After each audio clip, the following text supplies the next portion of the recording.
Great song, huh? I like that one. Good morning. Good morning.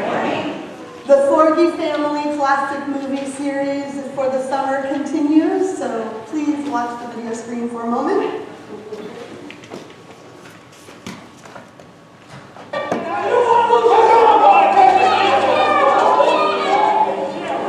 Sloth, you're gonna live with me now. Yeah, I'm gonna take care of you. Because I love you. I love you, George.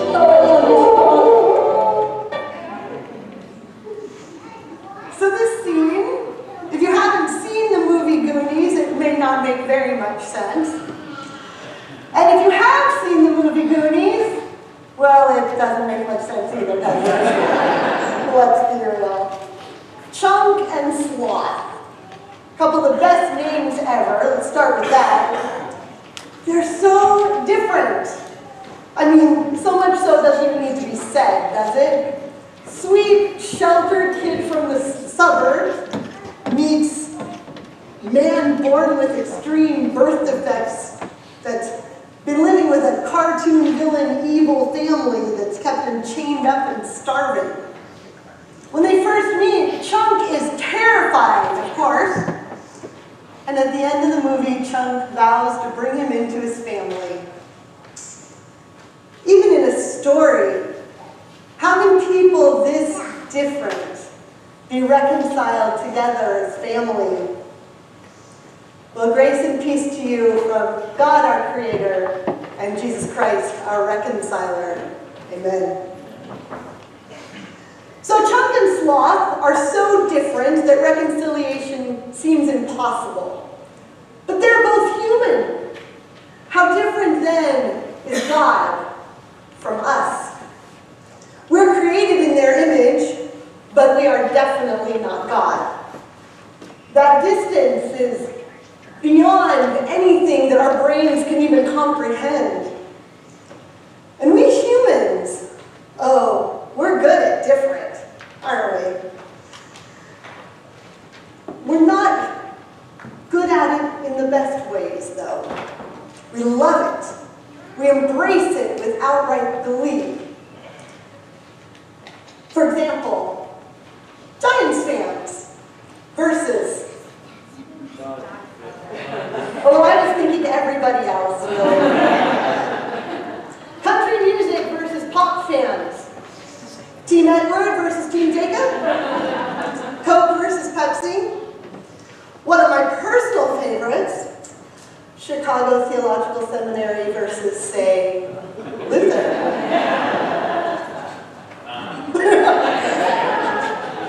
Some of these are just fun, right?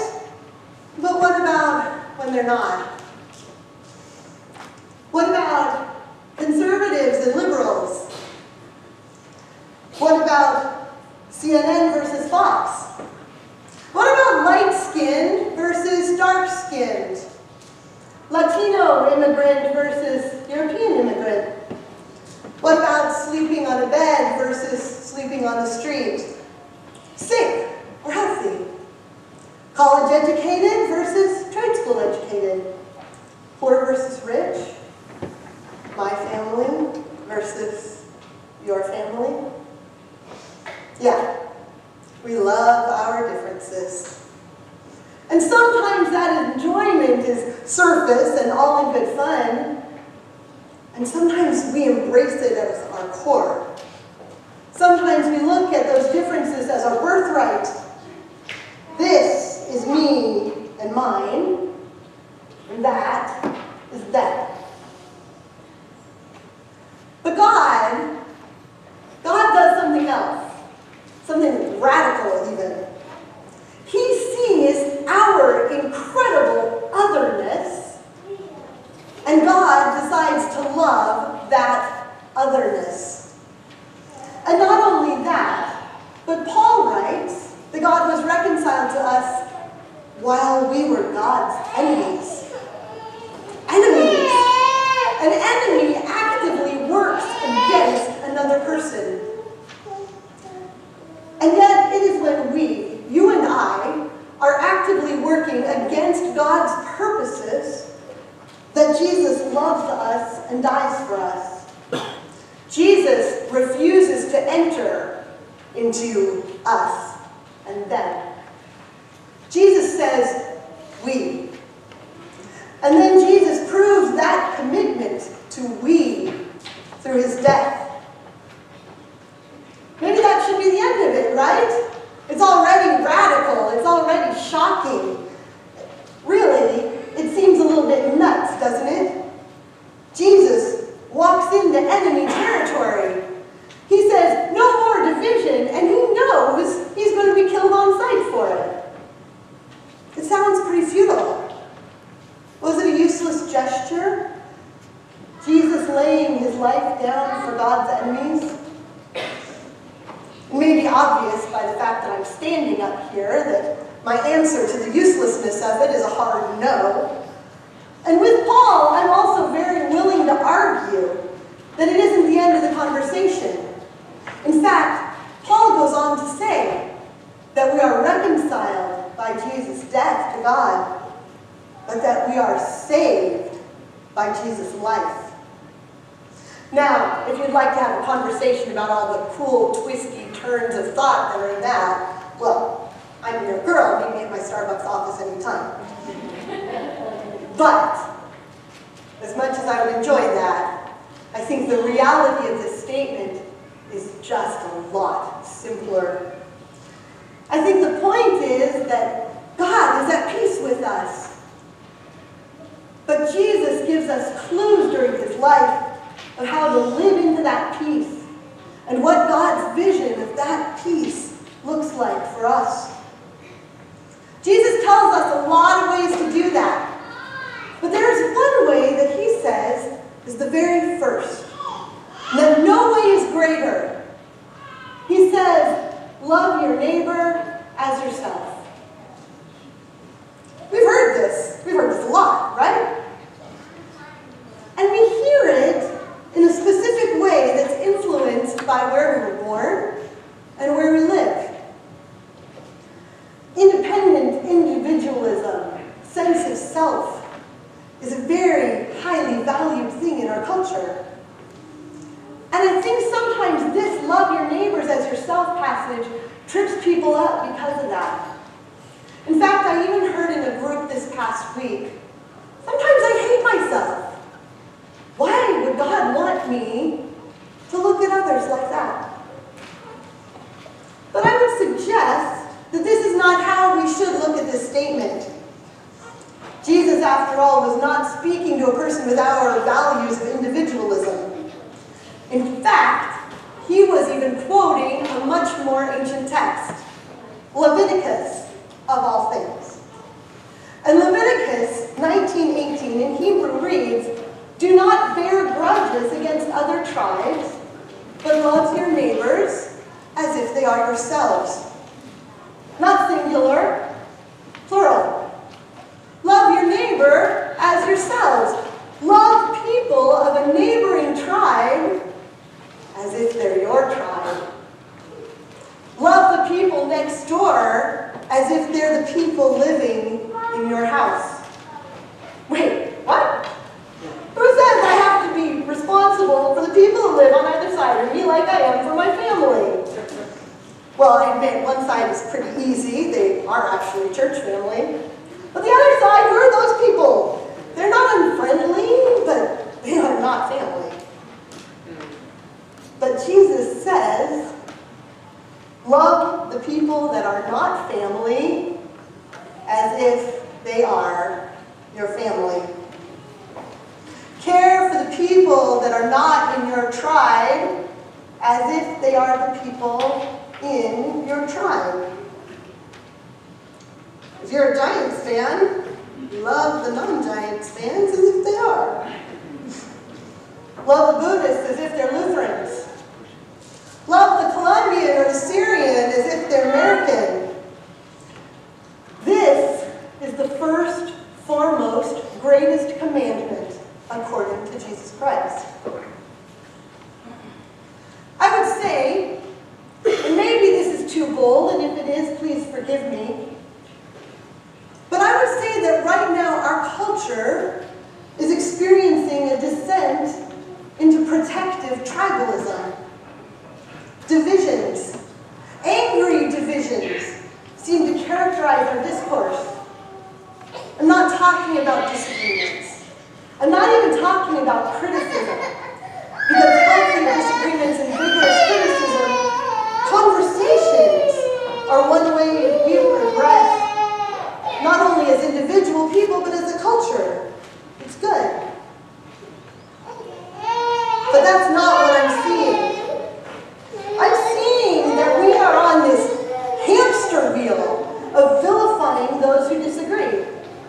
Simply deciding that those who hold different views on politics or religious and social issues are evil. And maybe not even as human as we are. Thus creating an oversimplified us and them, the very thing that Jesus Christ, our Lord and Savior, rejects. We are dividing along tribal lines, and we're losing a sense of unity and community because of it. It's true that God doesn't tell us not to have tribes. I think that we're born to embrace some of those traits of individuality. And God knows how much we love them. But we're not treating other tribes the way God commands us to. In fact, it seems more to be the case right now that if you are not part of my tribe, I'm free to treat you with disrespect or with violence or as less than human, using dehumanizing language in public spaces. We've all heard it. It's heartbreaking. Illegals, deplorables, Trumpsters, libtards. These are horrible words. This is not healthy disagreement or productive criticism. This is separating my tribe, human beings, from your tribe, not human beings. God knows that this is in us. But the first commandment, the greatest commandment, and Jesus never says this about anything else, the commandment that should be at the very top of our list, before pray, before confess, before show up at church, even before do this in remembrance of me. First, the Lord your God commands you, love the other tribe as if it's your tribe. These are easy words and extremely difficult actions. I mean, I dare you. Next time you go to Rawhide, sit in the fan section and cheer for the opposing team with all your might. Oh, that's going to be a fun night, isn't it? And when it's instead something that you feel deeply, that you feel about the future of your country or your children or your church, well, it just gets a lot harder. But the good news is, Jesus not only tells us we don't have to monitor other people in this, but just ourselves, but he gives us a roadmap of how to do it. There are small changes in our hearts and in our thought patterns that obey this commandment. We are given opportunities to confront other tribes all the time, every day. And we get to decide how we're going to respond. One of my very favorite professors at Luther, out of many favorites, is a man named David Fredrickson. And he said something during the summer class that I was at that I haven't been able to shake in the 6 weeks since I was there. He said, if you want to experience God in your life, find the radically excluded and stick to them like barnacles. And that's where you will find God. Find the radically excluded and stick to them like barnacles, and you will find God.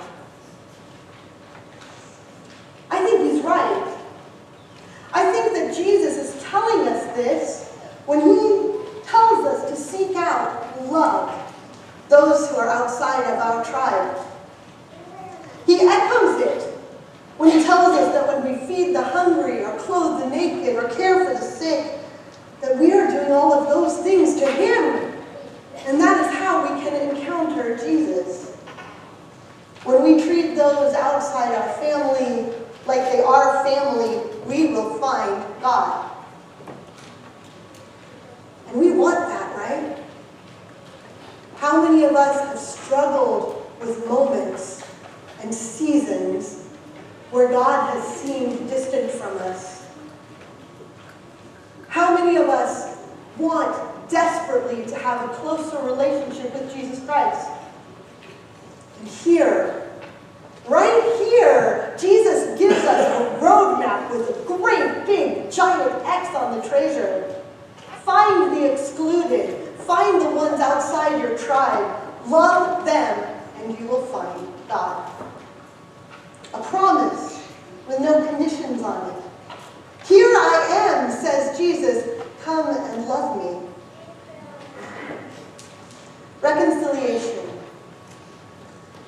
Reuniting, bringing together, fence mending, understanding, peace, concord. God first loves us as if we are family. And then God commands us to love others as if they are family.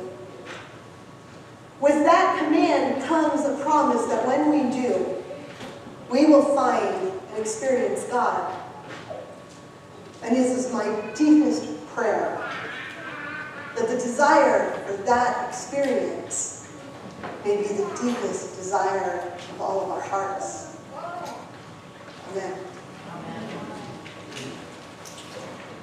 Peace of the Lord be with you always. Please rise and share that peace.